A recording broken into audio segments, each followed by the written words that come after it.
Let's go, bro. Let's go. We're not going to the hospital. Let's go. Onto the bus. Documentation on this man. Okay. My fucking car. Okay, let's go talk about it over here, man. Okay. Tell me what happened exactly. I smell marijuana in there. That's why I'm in your car. That's not a Hey, back up. Get out of my face. Turn by your back. I smell marijuana in there. That's why I'm in your car. Hey, back up. Get out of my face. It's not a way for you to search my car. Go over here. Put your hand behind your back right now. What? Do not pull away. Do you understand me? What? Really? Lay down. Chill out, dude. What are you doing? Over here.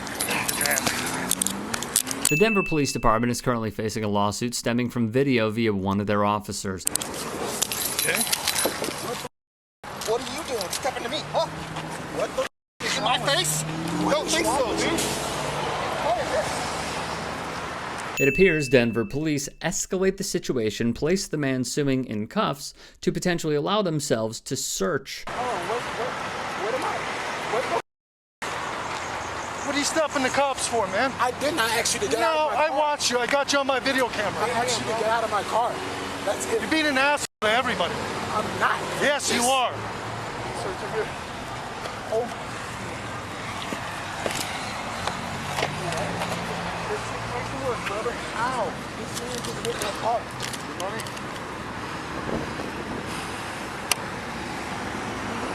What just happened? You got an ankle monitor too, huh? Wow.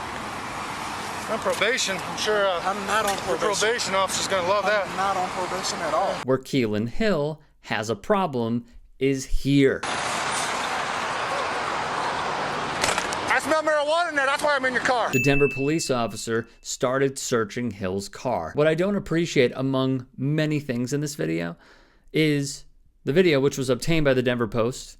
Police don't have the audio of their body cameras on. They keep flicking it on and off. Why are they allowed to do this? And it continues to befuddle many, including myself. Just tell me if you have any injuries. I am telling you that it's hard for me to determine that at the moment. I will have to be able to do that when I go to the hospital after I am released from y'all's custody. What is your name? My name is Keelan. Okay, It is Keelan? hard for me to determine if I am injured at the moment. If you're I not have to injured go to from the- my officers. Sir, it is hard for me to determine that at the moment. I have to go to the hospital. For what?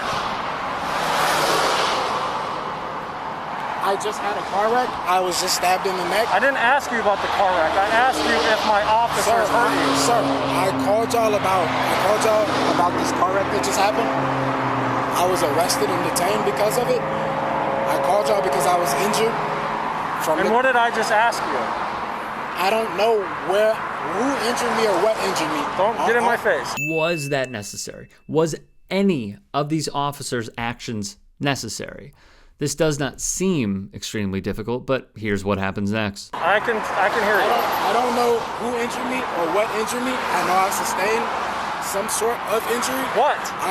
Sir, I cannot determine that until I go to it. I'm not a doctor. Hill pleads his case, and the officers do not give a flying you-know-what. Does your car have a cage? Okay. We got to do paper on him, so we're done. We're done. Which car do you want to put him in? I'm literally telling y'all that I haven't. Which car do you want to put him in? Come on. What have I done? Sir, what have I done? Sir. No. Grab a seat. Grab a seat. Thank you. Put your feet in. Put your feet in. Sir, okay, you know what? Put your feet in the car. I already talked to you, didn't I? Sir, Grab a seat, put your feet in I there. told you that I'm just trying to go home. Someone hit my car and y'all are taking me to jail? Like, come on, G, this doesn't even sound right. I'd really like to not transport him in my car. I don't have a cage.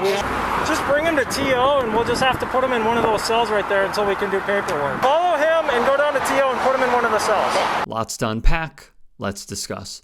9 News, an NBC affiliate in Denver, wrote, a lawsuit filed in U.S. District Court accuses Denver police of using force while unlawfully arresting a man and detaining him in retaliation for exercising his First Amendment rights. The lawsuit filed on behalf of Keelan Hill names Denver Police Department Corporal Bart Stark and officers Thomas Ludwig and Gary Yampolsky, as well as the city and county of Denver. All three officers' body cameras recorded portions of the encounter. The problem was the officer who searched Hill's car raised the tension because he did not investigate, rather just took one party's word for it. You can right here knock this plate off and put a dent in the front. Yep. Hey, Gary, I need to get his ID, bro. Sorry. I didn't get his ID, dude. So he tries to thread the needle between two lanes, dude, and he sideswipes, and he's being a dick. Is he? So they jumped out on him like he was gonna fight him or something. I haven't talked to him yet because fire was all around him, but I haven't got his ID yet. He looks like a turd. The officer carries the white guy's water and uses profanities, even calling Mr. Hill a turd. While Hill was in the ambulance being checked for injuries, Officer Thomas Ludwig observed his car, Hill's car that is, but both doors were closed. When Hill got out of the ambulance, he saw Ludwig inside his car rummaging through things, the lawsuit stated. When Hill asked Ludwig why he was searching his car and that he didn't have a warrant, Ludwig told him he smelled ganj in his car. Hill told Ludwig it was not okay for you to search my car. The video shared by Hill's attorney shows Ludwig and Yampolsky grabbing Hill and pushing him against the hood of the car. The officers handcuffed Hill, and the lawsuit says they used substantial force when effectuating the arrest. Ludwig asked Hill why he was getting in his face, and Yampolsky asked him why he was stepping to the cops. Yampolsky told Hill he was being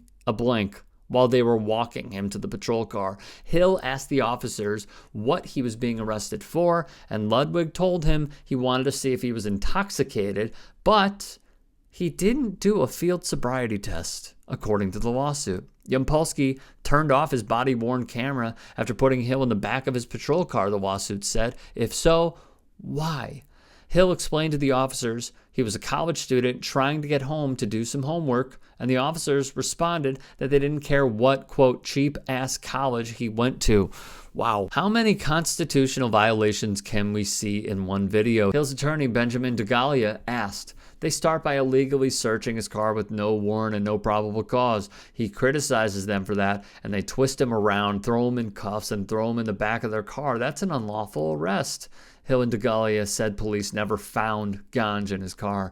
After placing Hill in the back of the vehicle, Stark then approaches his fellow officers and asks what happens and mentions he is recording everything, which, let's be frank, we've seen in enough instances of police professionally telling one another and giving them the courtesy to be aware of recordings. The officers decided to call a tow truck and impound his vehicle. Hill spent 24 hours in jail, according to the lawsuit. 2 days after being released, Hill sought medical treatment in St. Joseph's Hospital, where medical staff diagnosed him with a closed head injury, cervical strain of the thoracic region, right shoulder injury, and paresthesia of his right upper limb. I think when I watched the full video, obviously the officers talk to the people in the black truck first, and they say he's aggressive. So I think the perception in the police officer's mind was that this person was already aggressive, Harvey said. Hill and DeGalia said this incident was a result of racial profiling. Metropolitan State University of Denver Associate Criminal Justice Professor Stacey Harvey watched the video and said the interaction with the driver of the pickup truck seemed to set the tone for officers' interactions with Hill. As disturbing as this case is, it is not unique, said the law firm representing Hill in a news release. Rather than exercising restraint, Denver police officers routinely respond with force and unlawful arrests and then fabricate charges to cover up their illegal conduct. Mr. Hill filed this lawsuit to seek justice for the violation of his constitutional rights and to show Denver and the world that racial bias and retaliation for protected First Amendment expression are still routine practice in Denver and across the nation.